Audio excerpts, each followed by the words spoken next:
So, how much could this affect the BA brand? Well, I'm joined by Jonathan Gabay, a marketing expert and founder of the company Brand Forensics. He joins us in the studio now. Jonathan, a very good afternoon to you. Good afternoon. That is the key question here, isn't it? Even the unions today were talking about the quality of the BA brand name around the world and their desire to preserve it. Yes. But the question is, how much has it been damaged by this long-running dispute?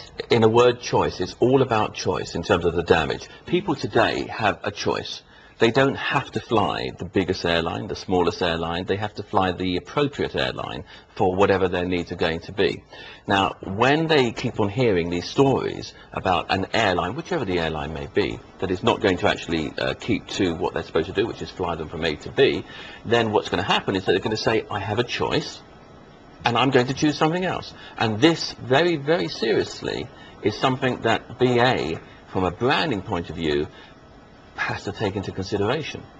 One of the things that when you talk to people who fly regularly and have a choice, as you so rightly put it, in terms of the airlines they choose, one of the things people used to say about BA was they chose it because of the quality of service of the airline. Now they've got an issue with reliability. They're seen as unreliable at the moment, aren't they? How do they change this and turn it around? Well, first of all, in terms of the quality aspect of it, I'm sure that many other airlines would argue that they can also offer a quality service which is equal to, or if not greater than, that of this airline.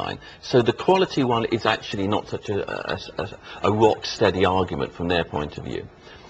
In terms of reliability, then of course we have this issue as well in terms of a strike action, which of course negates any certainty, because I don't know whether I'm going to be flying or I'm not going to be flying. All very serious stuff. If you were to receive a phone call in the next 10 minutes from Willie Walsh, who said, Jonathan, would you like to come in and help us with relaunching our brand, if you will, in the wake of this dispute? What advice would you give them? What would you tell them to do? What can they do? Oh, there is something that they can do.